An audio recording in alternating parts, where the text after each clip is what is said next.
तो question number 1 है, पर्यावरण का संरक्षण एवं संवर्धन की चर्चा की गई है। किसमें की गई है? केवल राज्य के नीति निदेशक तत्वों के अंतर्गत, केवल मूल कर्तव्यों के अंतर्गत, राज्य के नीति निदेशक तत्वों और मूल कर्तव्यों में, दोनों में, ना तो राज्य के नीति निदेशक तत्वों में और ना ही मूल कर्तव्यों में। क्या है इसका उत्तर? पर्यावरण का संरक्षण एवं संवर्धन की चर्चा की गई है।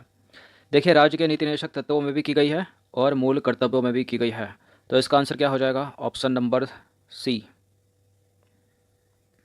तो पर्यावरण का संरक्षण एवं संवर्धन के संबंध में उपबंध राज्य के नीति निदेशक तत्वों सिद्धांतों में और मूल कर्तव्य दोनों में है।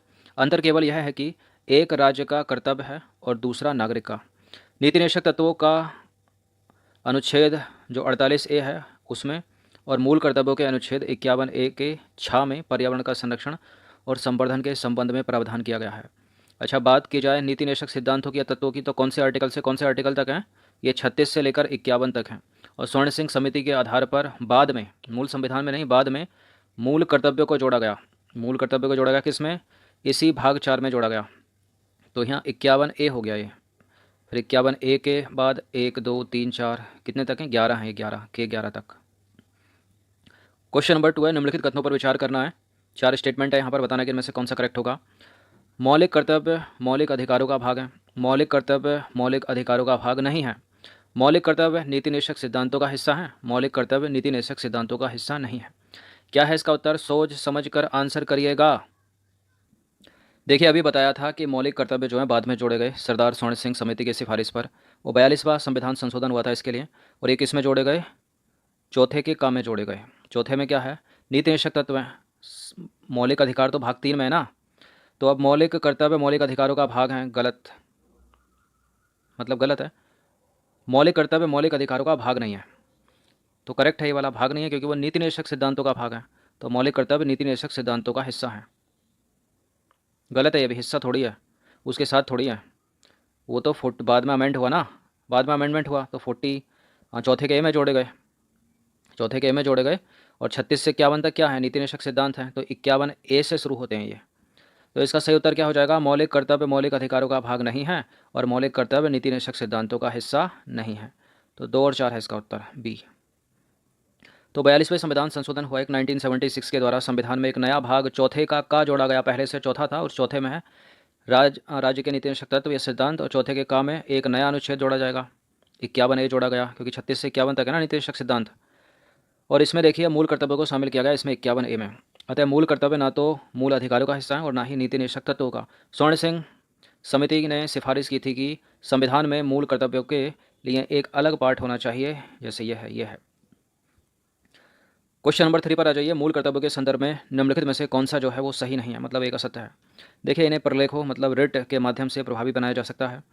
संविधान संशोधन के द्वारा इनकी संख्या बढ़ाई जा सकती है। और किसी विशिष्ट कर्तव्य का पालन करना संवैधानिक कानून के क्षेत्र में आता है, जिसे न्यायालय सुनिश्चित करता है। कौन सा करेक्ट है इसमें? सॉरी, कौन सा इनकरेक्ट है, गलत ढूंढना है हमको।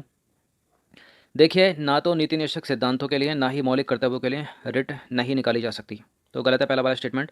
ये मौलिक कर्तव्यों के लिए निकाली जा सकती है, यानी भाग 3 के लिए। 4 के लिए नहीं, इसके लिए नहीं है, और ना ही है ये इसके लिए भी, केवल इसके लिए है। तो पहला वाला इनकरेक्ट हो गया। संविधान संशोधन के द्वारा इनकी संख्या बढ़ाई जा सकती है। इनकी किन की? मूल कर्तव्यों की। ये करेक्ट है दूसरा वाला स्टेटमेंट। दूसरा करेक्ट है तो ये नहीं हो सकता, क्योंकि हमको गलत ढूंढना है। किसी विशिष्ट कर्तव्य का पालन करना संवैधानिक कानून क्षेत्र में आता है, जिसे न्यायालय सुनिश्चित करता है। बिल्कुल करेक्ट है ये वाला। थर्ड करेक्ट है तो ये भी नहीं हो सकता, क्योंकि हमको गलत ढूंढना है, केवल यही सही है।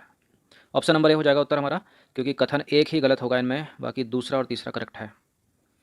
तो कथन एक असत्य है, क्योंकि मूल कर्तव्य न्यायालय द्वारा प्रवर्तनीय नहीं है, अर्थात न्यायालय इन्हें प्रभावी बनाने के लिए रिट या प्रलेख नहीं निकाल सकता, ना ही हाई कोर्ट ना ही सुप्रीम कोर्ट। संविधान संशोधन अधिनियम के द्वारा इनकी संख्या बढ़ाई जा सकती है, जैसा कि 86वें संविधान संशोधन अधिनियम 2002 के द्वारा बढ़ाई गई है। अस्पष्ट विधियों की व्याख्या के लिए भी न्यायालय द्वारा इनका उपयोग किया जा सकता है। क्वेश्चन नंबर 4 पर आ जाइए। निम्नलिखित पर विचार करना है। राष्ट्रगान, राष्ट्रीय ध्वज, अनुसूचित जाति, अनुसूचित जनजाति, वन्य जीव और प्राणी। अब बताइए, उपरोक्त में से किसका या किनका संरक्षण करना प्रत्येक नागरिक का कर्तव्य होगा? भारतीय संविधान के हिसाब से चलिएगा। राष्ट्रगान कौन सा है? जनगण मन अधिनायक जय है। और राष्ट्रीय ध्वज तिरंगा। अनुसूचित जनजाति समुदाय किसके किनके संरक्षण की बात की गई है? नागरिकों का कर्तव्य होगा संविधान में केवल वन्य जीव एवं प्राणी का। किसका? मूल अधिकारों में केवल वन्य जीव एवं प्राणियों की बात की गई है। तो केवल 4 हो जाएगा इसका उत्तर। राष्ट्रगान की नहीं है, राष्ट्रध्वज की नहीं है, अनुसूचित जाति जनजाति की नहीं है, तो सी है इसका उत्तर फिर। तो देखिए केवल कथन 4 सही है, क्योंकि अनुच्छेद 51A के 6 में कहा गया है कि वन, झील, नदी और वन्य जीव की रक्षा और संवर्धन करना प्रत्येक नागरिक का कर्तव्य होगा। राष्ट्रगान और राष्ट्रध्वज के बारे में प्रावधान संविधान के अनुच्छेद 51 का में किया गया है, किंतु इसके संरक्षण और संवर्धन की बात नहीं की गई है। तो एक एक लाइन चलनी चाहिए एग्जैक्ट टू एग्जैक्ट, इतनी छोटी छोटी चीज़ों से भी गलत हो जाता है। किसके संरक्षण की बात की गई है?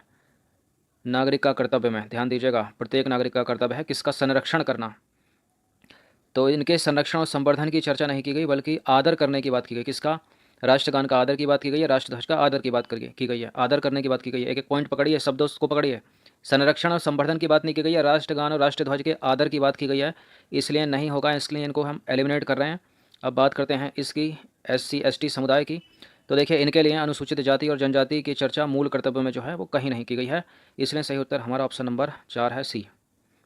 इंपॉर्टेंट है सारे के सारे प्रश्न। क्वेश्चन नंबर 5 पर आ जाइए। निम्नलिखित कथनों पर विचार करना है। देश की रक्षा करना, सार्वजनिक संपत्ति को सुरक्षित रखना, प्राकृतिक पर्यावरण की रक्षा और संवर्धन करना, राष्ट्रीय महत्व के स्मारकों, स्थानों और वस्तुओं की रक्षा करना। उपरोक्त में से कौन सा या से मौलिक कर्तव्यों में शामिल नहीं है? सरदार स्वर्ण सिंह समिति, 42 कॉन्स्टिट्यूशन अमेंडमेंट 1976, 51 का ए। तो देश की रक्षा करना हमारा मौलिक कर्तव्य है, सार्वजनिक संपत्ति को सुरक्षित करना मौलिक कर्तव्य है, प्राकृतिक संरक्षण की रक्षा और संवर्धन करना भी मौलिक कर्तव्य है, लेकिन राष्ट्रीय महत्व के स्मारकों, स्थानों और वस्तुओं की रक्षा करना एक नीति निर्देशक सिद्धांत है हमारा, directive principle of the state policy, DPSP है। तो ये तो हैं ऊपर के चौथे के ए में, जिसमें है मूल कर्तव्य, और नीचे का है ये वाली लाइन है चौथे में भाग। तो इसको एलिमिनेट करिए, ये नहीं होगा, और नहीं है ही पूछा है कि कौन सा नहीं है, तो चौथा नहीं है, ऑप्शन नंबर बी। तो देखिए कथन 4 में राज्य के नीति निर्देशक सिद्धांत का वर्णन है, अतः ये गलत हो जाएगा। राष्ट्रीय महत्व के स्मारकों, स्थानों और वस्तुओं का संरक्षण संबंधी प्रावधान संविधान के अनुच्छेद 49 में किया गया है, ना कि मूल कर्तव्यों में।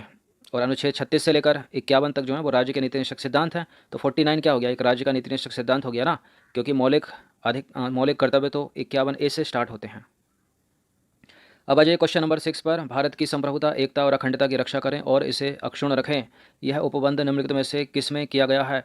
देखिए यह प्रश्न UPSC सिविल सेवा में सीधा सीधा पूछा गया है 2014 में या 15 में, सीधा सीधा एकदम। तो क्या है इसका उत्तर? इसका उत्तर हो जाएगा ऑप्शन नंबर बी, मौलिक कर्तव्य। मौलिक कर्तव्य है ये हमारा। तो देखिए देश की संप्रभुता या प्रभुता, एकता और अखंडता की रक्षा करें और इसे अक्षुण्ण रखें का उपबंध भारतीय संविधान के अनुच्छेद 51A में है, जो एक मौलिक कर्तव्य है, और उसमें भी गा में है। मतलब स्टार्ट होते हैं ना का, खा, गा, या ABCDEFGHIJ के तक है, ये ए से लेकर के तक, और के जो है वो 11वां वर्ड होता है, और जो गा है वो तीसरा होता है, सी यानी। तो थर्ड में आपको मिल जाएगा, तीसरी लाइन है ये, जिसमें लिखा गया है मौलिक कर्तव्य में भारत की संप्रभुता या प्रभुता, एकता और अखंडता की रक्षा करें और इसे अक्षुण्ण रखें। जब ये प्रश्न आया तो बहुत सारे स्टूडेंट ने प्रियम्बल मार दिया इसका, संविधान की प्रस्तावना में, वो गलत है। क्वेश्चन नंबर 7 है। अम्लीय वर्षा के प्रभाव के संदर्भ में निम्न कथनों पर विचार कीजिए। उच्च तुंगता मतलब हाई अल्टीट्यूड वाले वन अम्ल वर्षा के प्रति ज़्यादा सुवेद होते हैं। मृदा से पोषक तत्वों के निक्षालन का प्रमुख कारण अम्लीय वर्षा है। किसी खास वातावरण में सूक्ष्म जीवों की जातियों का प्रसार और उत्पादन मृदा का pH निर्धारित करता है। देखिए 7 है ऑप्टिमम, अगर इससे नीचे जाएगी तो मिट्टी है अम्लीय, ऊपर जाएगी तो मिट्टी है क्षारीय या पदार्थ भी कह सकते हैं। तो ये तो सारे के सारे करेक्ट हैं, डी है इसका उत्तर, उपरोक्त सभी 1 2 3। तो उपरोक्त तीनों कथन सत्य हैं। उच्च तुंगता वाले वन अम्ल से युक्त बादल और कोहरे से घिरे होते हैं, जो अम्ल वर्षा से ज़्यादा अम्लीय होते हैं, और इसलिए उच्च तुंगता वाले वन अम्ल वर्षा के प्रति ज़्यादा सुवेद होते हैं। अच्छा देखिए, अम्ल वर्षा के कारण मृदा की उत्पादकता में ह्रास होता है, जिसके कारण पोषक तत्वों का निक्षालन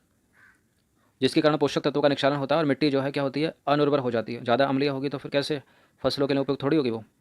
अच्छा एक प्रश्न आता है कि मिट्टी अगर अधिक अम्लीय है तो उसकी अम्लता घटानी है हमको, तो कैसे घटाएंगे, क्या मिलाएंगे उसमें? चूने का पत्थर, क्या मिलाएंगे? चूना पत्थर। अब देखिए निम्न मृदा पीएच के सूक्ष्म जीवों की संख्या में कमी लाता है। निम्न मृदा पीएच, इसका मतलब क्या हो गया? जिस मिट्टी का पीएच मान कम है, मतलब वो कम अम्लीय है, तो क्या होगा, सूक्ष्म जीवों की संख्या जो है वो कम करेगी। सॉरी, निम्न पीएच का मतलब है 7 से कम, यानी अधिक अम्लीय हो गई, उल्टा बोल दिया मैंने। निम्न मृदा पीएच का मतलब है वो अधिक अम्लीय हो गई। अब जब वो अधिक अम्लीय हो जाएगी तो सूक्ष्म जीवों तो पनप नहीं पाएंगे ना उसमें। सूक्ष्म जीव कैसे पनपेंगे उसमें? सूक्ष्म जीवों की संख्या में कमी करती है। इन सूक्ष्म जीवों का कार्य मृत एवं विघटनशील पत्तियों और वन के दूसरे कार्बनिक कचरों का अपघटन करना है। जो सूक्ष्म जीवी होते हैं क्या काम करते हैं? वो सड़े गले पदार्थों को डिकम्पोज करते हैं ना, उनको पौधों के लिए वापस क्या करते हैं, उनको खाद के रूप में बनाते हैं। अगर मिट्टी ज़्यादा अम्लीय हो जाएगी, उसका पीएच मान कम हो जाएगा, निम्न हो जाएगा, तो क्या हो जाएगा, सूक्ष्म जीवों की संख्या जो है वो घट जाएगी, कम हो जाएगी। तो डिकम्पोज कौन करेगा, सड़ी गली पत्तियों और मरे हुए जीवों को, खाद कौन बनाएगा उनको। तो इससे जो है प्रभावित होती है खाद्य श्रृंखला। किसी वातावरण में किसी सूक्ष्म जीवों की जातियों के प्रसार एवं उत्पादन दर को पीएच निर्धारित करता है। क्वेश्चन नंबर 8 पर आ जाइए, निम्नलिखित पर विचार करना है। अस्थमा, श्वसन संबंधी बीमारियां, दीर्घकालिक व्रंकाइटिस और पल्मोनरी एम्फीसेमा और कैंसर। अब बताइए उपरोक्त में से कौन से अम्ल वर्षा के कारण हो सकते हैं।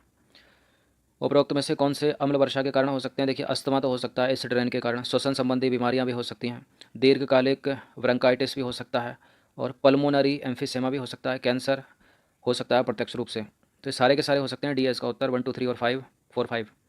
तो उपरोक्त सारे के सारे करेक्ट हैं। अम्ल वर्षा का मानव स्वास्थ्य पर कई प्रकार से प्रभाव पड़ता है।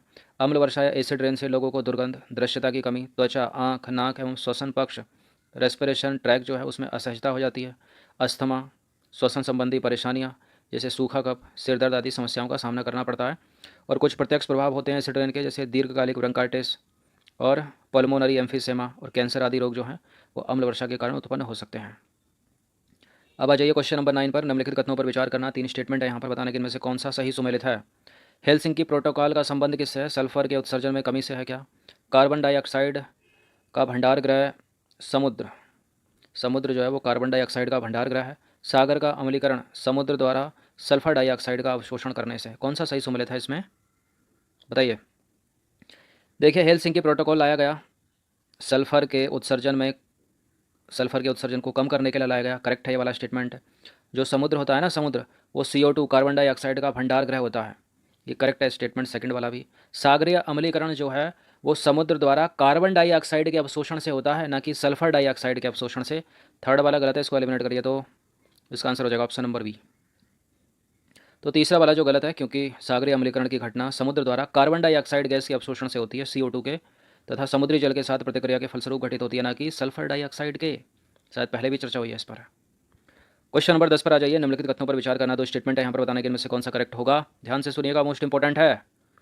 ओजोन का निर्माण, ओजोन का निर्माण मतलब O2, ओजोन का निर्माण O3, O2 तो ऑक्सीजन है। ओजोन का निर्माण सूर्य के प्रकाश की पराबैंगनी किरणों के ऑक्सीजन अणुओं के साथ अभिक्रिया से होता है। फिर से सुन लीजिएगा, ओजोन का निर्माण कैसे होता है। सूर्य के प्रकाश से जो पराबैंगनी किरणें आ रही है ना, वो पराबैंगनी किरणें ऑक्सीजन जो गैस है एनवायरनमेंट में O2, उसके साथ क्रिया करके बनाती है O3। सेकंड स्टेटमेंट है, पराबैंगनी सौर विकिरण और ओजोन अभिक्रिया द्वारा ओजोन का प्राकृतिक विघटन होता है। देखिए ओजोन बन रही है और प्राकृतिक रूप से उसका विघटन भी हो रहा है, लेकिन विगत कुछ वर्षों में कुछ खतरनाक गैसों की मात्रा पर्यावरण में बढ़ जाने के कारण क्या हो रहा है, ओजोन हराश हो रहा है। जैसे क्लोरोफ्लोरोकार्बन हो गई, ओजोन के लिए क्या है, वो जहर है, दुश्मन है उसकी पक्की। तो पराबैंगनी सौर विकिरण, ओजोन कैसे बनी, पराबैंगनी किरणें आई, कहाँ से आई, सूर्य के प्रकाश से, रेडिएशन की प्रोसेस से, विकिरण द्वारा। इन्वायरमेंट में क्या मिला उसको, ऑक्सीजन मिली O2, उसके साथ क्रिया करके क्या बनाया उसने, O3, ओजोन बनाया, ओजोन बन गई। अब एक लेयर तैयार हो गई। अब लेयर तैयार हो गई, लेकिन प्रक्रिया तो कंटिन्यूस है ना, अनवरत है, मतलब चलती जा रही है, निरंतर है। फिर क्या हो रहा है, वही जो दोबारा फिर से आ रही है अल्ट्रावायलेट जो बनी हुई ओजोन है, उसके साथ क्रिया कर रही है। फिर क्या कर रही है, इसका ह्रास कर रही है ओजोन का। लेकिन ये प्रकृति अपने आप को जो है पुनर्भरण करती रहती है। लेकिन मानव हो गया, या जैसे जैसे समय बीता, क्लोरोफ्लोरोकार्बन, CFC, ये क्या है, उस चीज़ को बढ़ा देते हैं। अभी देखिए ओजोन छिद्र हुआ था, मतलब कई सालों से था, लेकिन फट गया था इस लॉकडाउन के चलते। अंटार्कटिका में न्यूज़ में था, चर्चा में रहा था काफ़ी दिन, लेकिन फिर से लॉकडाउन खुलेगा, फिर वैसे ही हो जाएगा सब कुछ। तो करेक्ट है फिलहाल दोनों के दोनों स्टेटमेंट यहाँ पर। इसका उत्तर है ऑप्शन नंबर सी। तो देखिए ओजोन का निर्माण सूर्य के प्रकाश से आने वाली पराबैंगनी किरणों के साथ ऑक्सीजन अणुओं से अभिक्रिया द्वारा होता है। पराबैंगनी सौर विकिरण और पराबैंगनी सौर विकिरण और ओजोन की अभिक्रिया द्वारा ओजोन का प्राकृतिक रूप से विघटन भी होता है। इस प्रक्रिया में ओजोन का ऑक्सीजन O2 और एकल ऑक्सीजन O में विलगाव होता है। तो उम्मीद है समझ में आ गया होगा, फंडा क्लियर हो गया होगा। अच्छे से रिवीजन कर लेना इन 10 प्रश्नों का। धन्यवाद।